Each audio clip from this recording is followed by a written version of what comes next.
Gentlelady from Hampshire, Franklin, and Worcester, Ms. Comerford, offers an amendment which the clerk will read. Amendment number 373 by Ms. Comerford.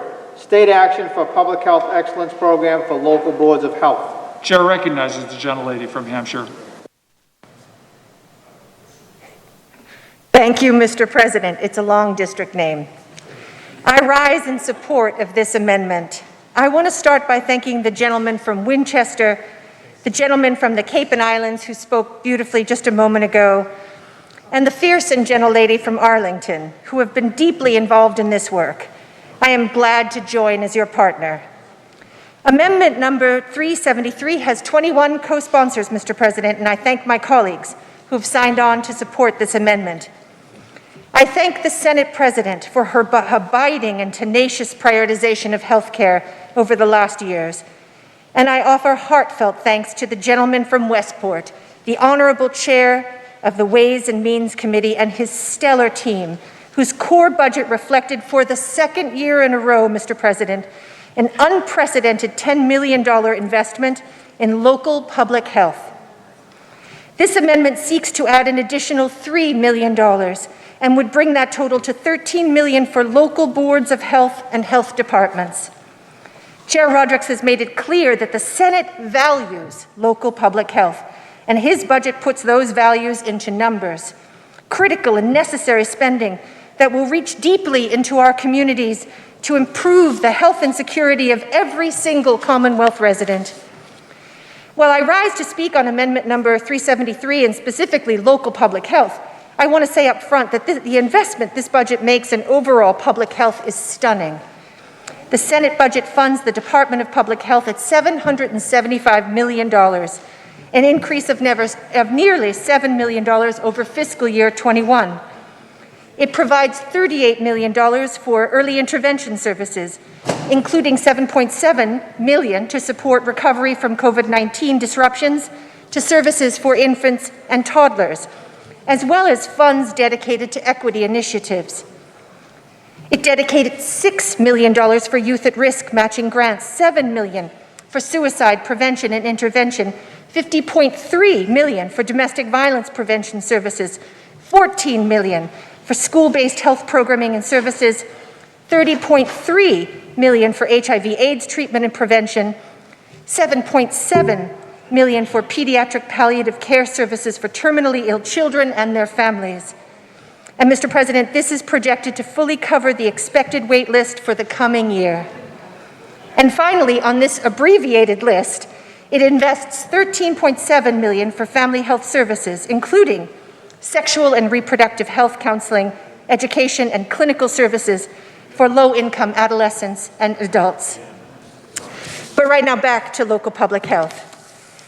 Before the COVID pandemic ripped through our cities and towns, local public health officials already had wildly untenable jobs.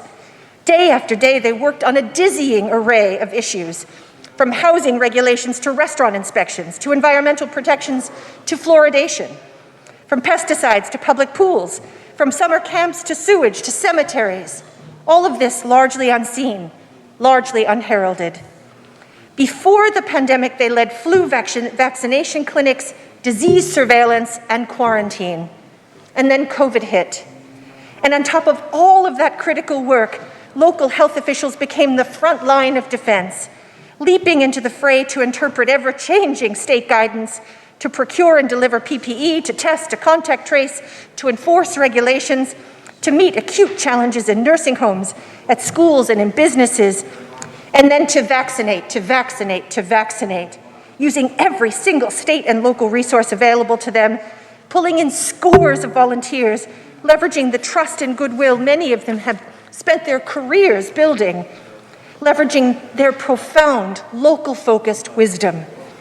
They have been the voices for the most vulnerable, the champions of the most marginalized, demanding equity, saying again and again that they will go the distance, they will see us through, working months on end against all odds without respite, all to protect us, you and me.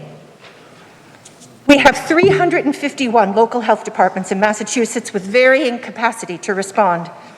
At the beginning of the COVID crisis, the legislature acted quickly to pass the State Action for Local Public Health Excellence legislation to enable these boards of health to better share services and build capacity. And here I tip my hat to my friend from Winchester.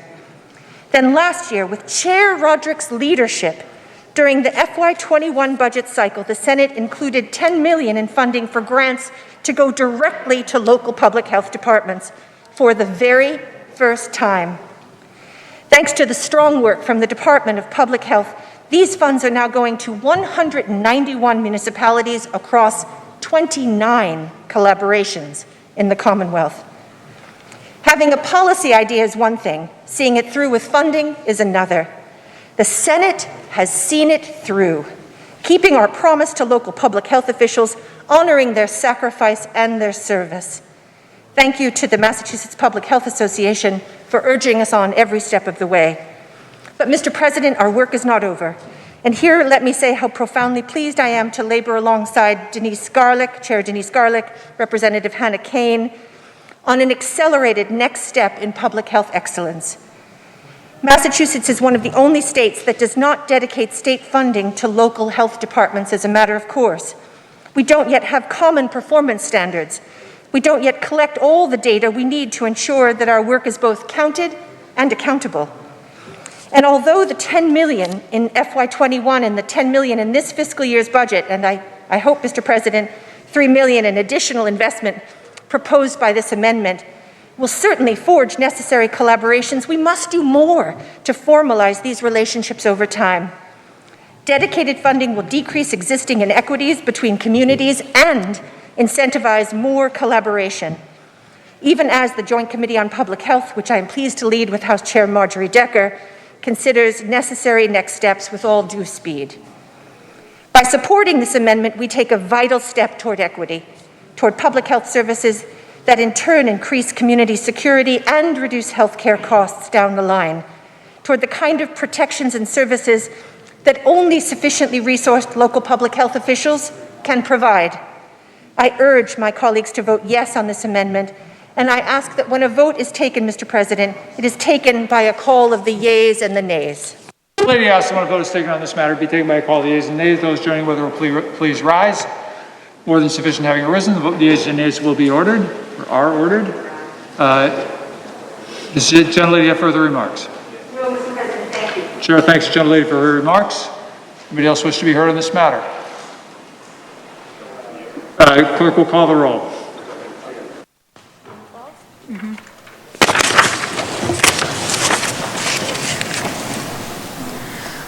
William M. Brownsberger. Yes. Yes. Joanne M. Comerford. Yes. Yes. Rebecca L. Roush. Yes. Yes. Sonia Chang Diaz. Yes. Yes. Julian Sear. Yes. Yes. Walter F. Timilty. Yes. Yes. Bruce E. Tarr.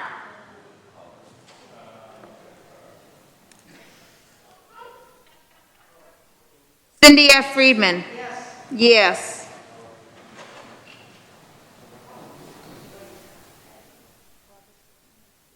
Michael J. Rodericks. Yes. Yes.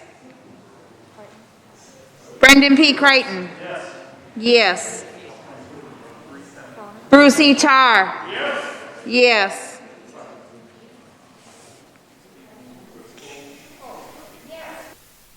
Cronin. Yes. Cynthia Stone Cream. Yes. Adam Gomez.